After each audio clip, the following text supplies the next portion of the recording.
بسم اللہ الرحمن الرحیم۔ السلام علیکم۔ یونیفارم یا وردی کن موقعوں پر پہنی جائے گی؟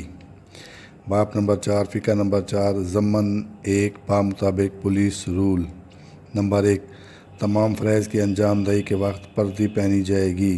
نمبر 2، تمام پریڈوں اور تقریبات میں وردی پہنی جائے گی۔ نمبر 3، تمام ڈیوٹیوں اور فرائض کی انجام دہی کے دوران وردی پہنی جائے گی۔ نمبر 4، تمام افسران بلحاظ عہدہ وردی پہنیں گے۔ نمبر 5، سادہ کپڑوں والی نوکری والے افسران پر اس کا اطلاق نہیں ہوگا۔ نمبر 6، سادہ کپڑوں اور وردی کو ملا کر نہیں پہنا جا سکتا۔ باب نمبر 4، فقرہ نمبر 4، ضمن 2، بمطابق پولیس رول۔ نمبر 1، وردی موسمی حالات کے مطابق پہنی جائے گی۔ نمبر 2، تمام ملازمان جو مل کر نوکری پر جائیں ہم لباس ہوں گے۔ نمبر 3، ایس پی صاحبان موسمی حالات کے مد نظر تبدیلی وردی کا فیصلہ کریں گے۔ نمبر 4، نوکری کی نوعیت کے مطابق وردی کا فیصلہ کیا جائے گا۔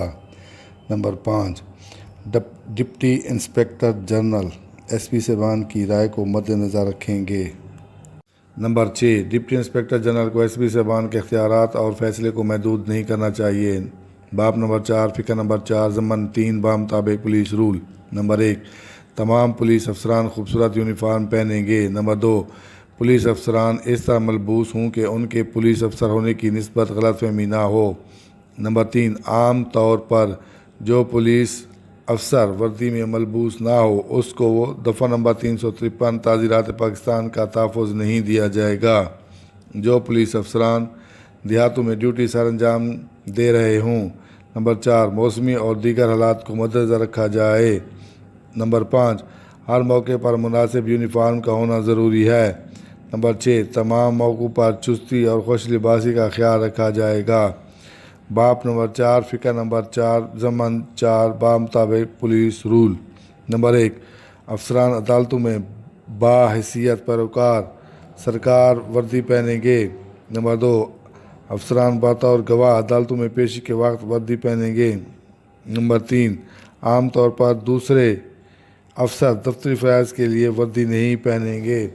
باب نمبر 4، فقرہ نمبر 4، ضمن نمبر 5، بمطابق پولیس رول۔ نمبر 1، پولیس کی مقرر وردی ناچ وغیرہ کے موقعوں پر نہیں پہنی جائے گی۔ نمبر 2، پولیس کی مقرر وردی نہ ہی تفریحی تماشوں میں خود پہنی جائے گی اور نہ ہی ایسے موقعوں پر دوسروں کو پہننے کے لیے دی جائے گی۔ ایسے موقعوں پر متروک وردی پہننے پر کوئی اعتراض نہ ہے۔ متروک کے معنی ہے ترک کیا ہوا، چھوڑا ہوا۔